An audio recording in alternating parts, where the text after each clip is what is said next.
The rain was hammering against the floor-to-ceiling windows of my office, mirroring the storm that had been brewing inside me ever since the phone call an hour ago.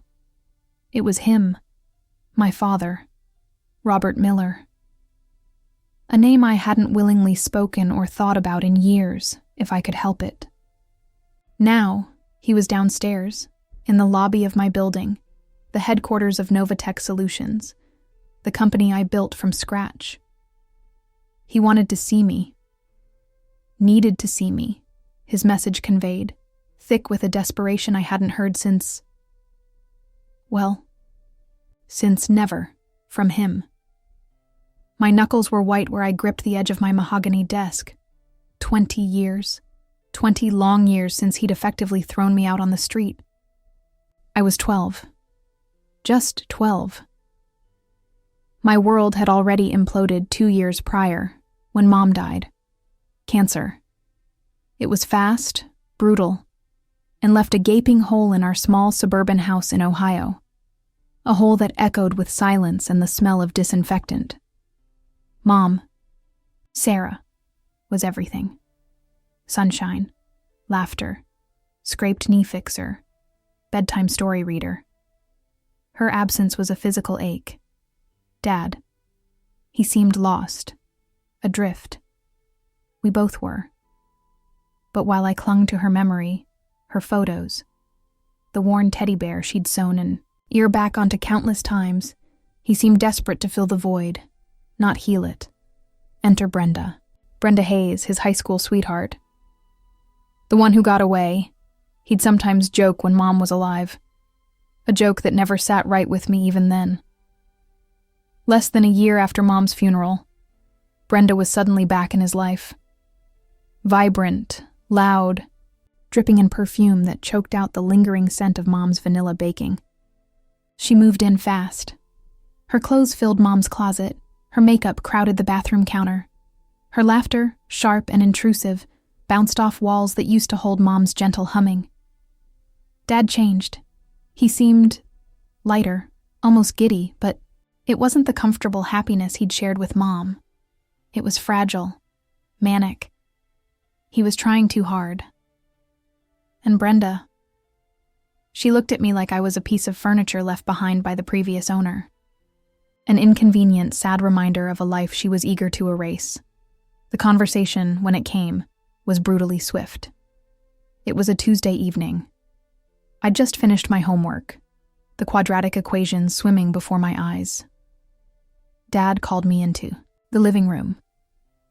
Brenda was perched on the arm of his chair, her hand possessively on his shoulder. Her smile didn't reach her eyes. "Leo," Dad started, his voice strained, avoiding my gaze. "Brenda and we're starting a new chapter. A fresh start." I nodded, confused. What did that have to do with me? "And well, son," he swallowed hard.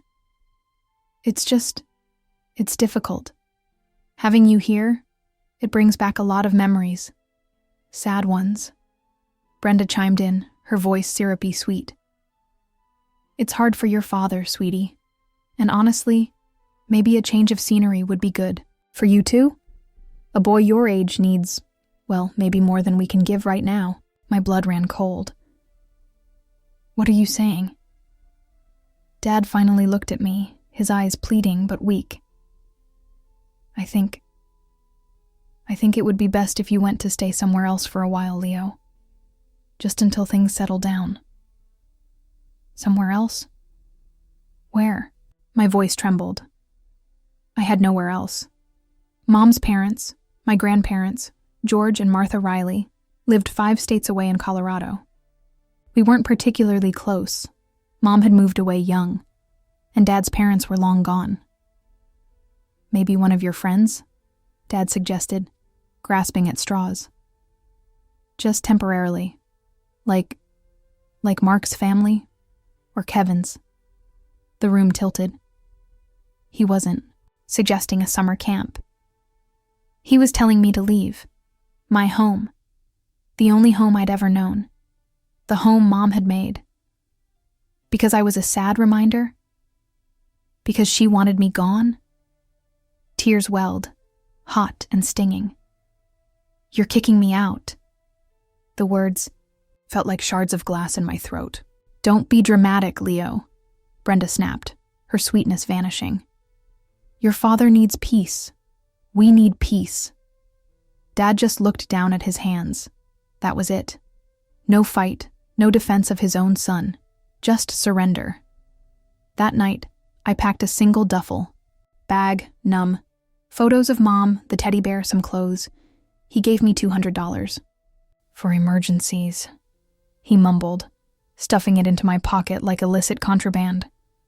He couldn't even look me in the eye as I walked out the front door, closing it softly behind me, the click echoing the final shattering of my childhood. The next few weeks were a blur of humiliation and quiet desperation. I called Mark first. His parents, bless them, let me stay for a week. Their pity a tangible thing in the air. Then Kevin's family took me in for 10 days, their cramped house feeling even smaller with me sleeping on the lumpy couch. Then another friend, then another. Each time the explanation got harder, the shame deeper. I was the kid with no home, the charity case. I lied, said Dad was on a long work trip, and the house was being renovated. I don't think anyone believed me. The $200 dwindled fast on school lunches and necessities. I tried calling Dad once from a payphone. This was before every 12-year-old had a cell phone. Brenda answered. "He's busy, Leo," she'd said coolly, and hung up. Finally, huddled in the spare room of a kid I barely knew, staring at the ceiling, I remembered my grandparents. Mom's parents, George and Martha. I barely knew them, saw them maybe twice in my life at big family gatherings years ago. But they were Mom's blood. My blood.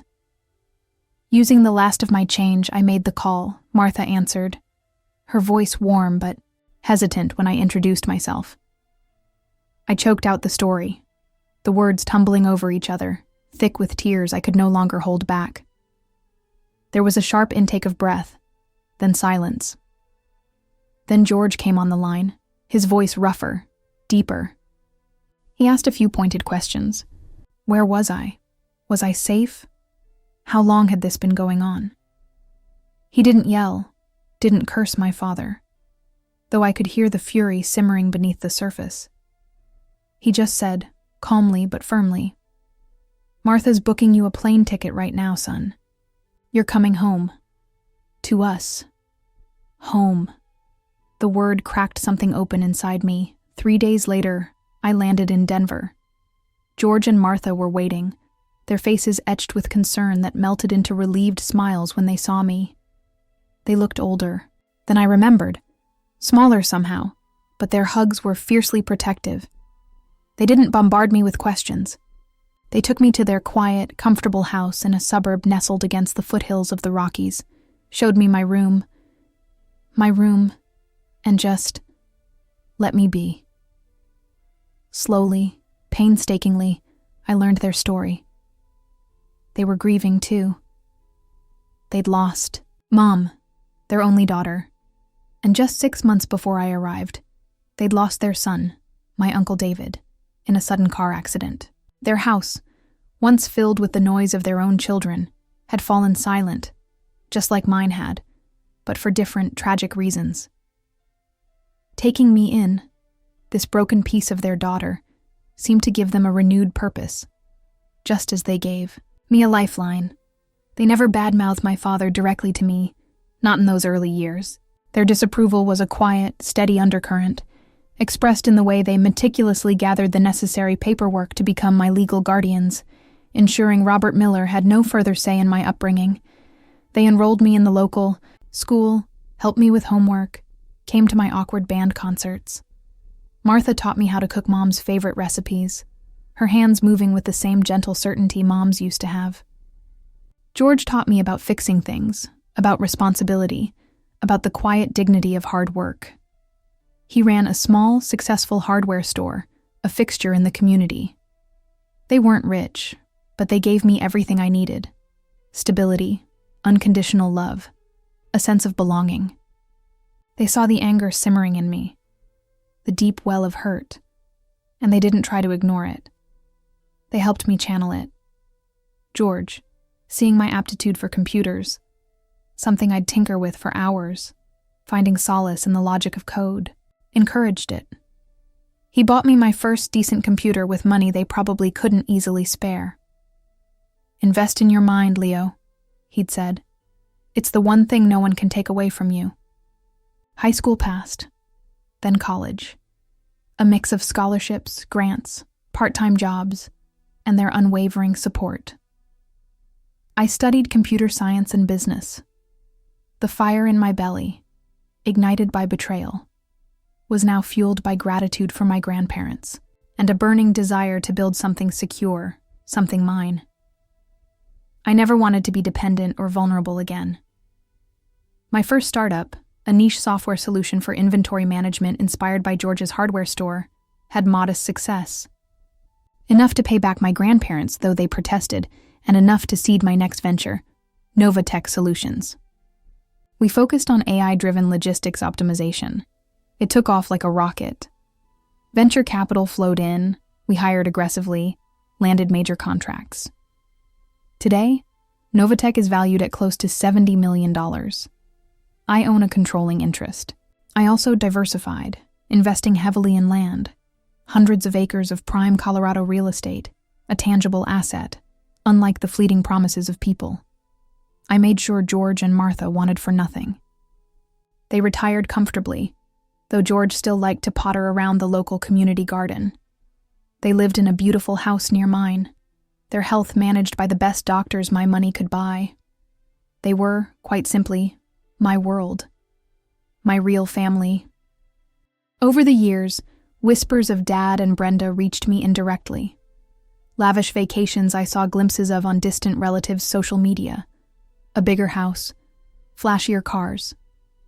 It seemed Brenda was enjoying the fruits of my father's moderately successful career as a regional sales manager.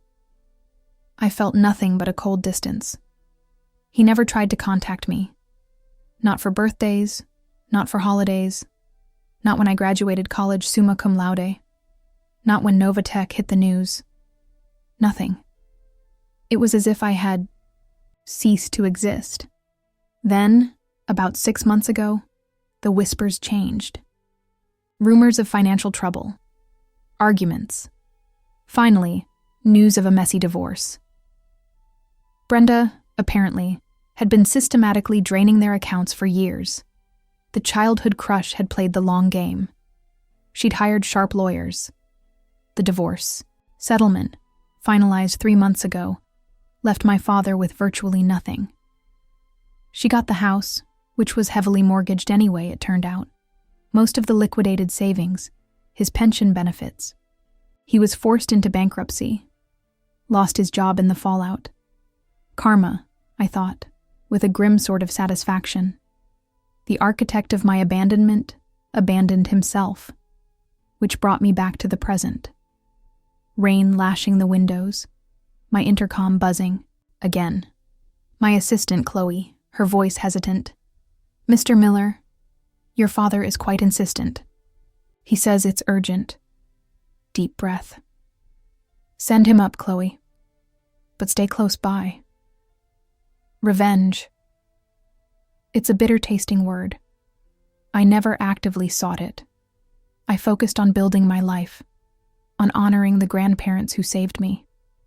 But seeing the consequences of his actions play out, there was a dark, undeniable vindication in it. He'd chosen his path. Now he had to walk it. The elevator chimed. The glass doors to my office suite slid open, and there he stood. Robert Miller, or the ghost of him. The expensive suit he probably couldn't afford hung loosely on his frame. His hair, once neatly styled, was thin and gray, unkempt. His face was deeply lined, etched with defeat and, was that fear? He looked old, broken, smaller, like a balloon that had slowly leaked air over 20 years. He shuffled in, clutching, a worn briefcase like a shield. His eyes darted around my office. The custom desk, the modern art, the panoramic view of the city skyline, a mixture of awe and something else. Resentment? Leo, he began, his voice raspy. You've done well. I didn't offer him a seat. I remained standing behind my desk, my fortress. What do you want, Robert? Using his first name felt deliberate, cold, establishing the distance he himself had created. He flinched. It's about Brenda, the divorce. She took everything. Leo, wiped me out. I lost the house, my job. I have nothing. He gestured helplessly. I'm staying in a cheap motel right now. He trailed off, looking down at his scuffed shoes. Silence stretched between us, thick and heavy. I just watched him, my expression unreadable, I hoped. Inside, a chaotic mix of emotions swirled, a flicker of pity, quickly extinguished by the icy wave of memory. 12 years old, standing on a doorstep with a duffel bag and $200. And? I finally asked, my voice level. He looked up, desperation naked in his eyes. Leo, I need help. Your help. I was hoping. Maybe I could stay with you? Just for a little while? Until I get back on my feet? The audacity. The sheer, unmitigated gall. After 20 years of absolute silence, of complete abandonment, he expected me to what? Welcome him with open arms? Offer him a room in the life I built not just without him, but despite him. A humorless laugh escaped me, low and sharp. Stay with me? I repeated, the words tasting like ash. You want to stay with me?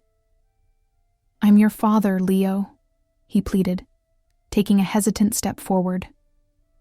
You forfeited that title 20 years ago, Robert. I shot back, my voice hardening, the carefully constructed dam finally breaking. You forfeited it the night you chose her over your grieving 12-year-old son. The night you told me I was a sad reminder and threw me out like yesterday's trash. His face crumpled. Leo, I was grieving. I wasn't thinking straight. Brenda, she influenced me. Don't you dare, I snarled, stepping around the desk, closing the distance between us. He instinctively recoiled. Don't you dare blame her entirely. You were a grown man. You made a choice. You chose comfort, convenience, a fresh start over your own child. Do you have any idea what that was like? Any conception of the fear, the humiliation? I leaned in, my voice dropping, laced with the venom I'd kept bottled for 2 decades. Sleeping on couches, Robert. Worrying where my next meal would come from. Wondering why my own father didn't want me. Hopping from one pitying family to another, carrying my life in a duffel bag because you couldn't bear the sad memories. Tears were streaming down his face now, silent, pathetic. I'm sorry, Leo. God, I'm so sorry. I made a terrible mistake. Sorry? The word was incredulous. Sorry doesn't cut it. Sorry doesn't erase the nights I cried myself to sleep in a stranger's house. Sorry doesn't give me back the years I needed a father and had you.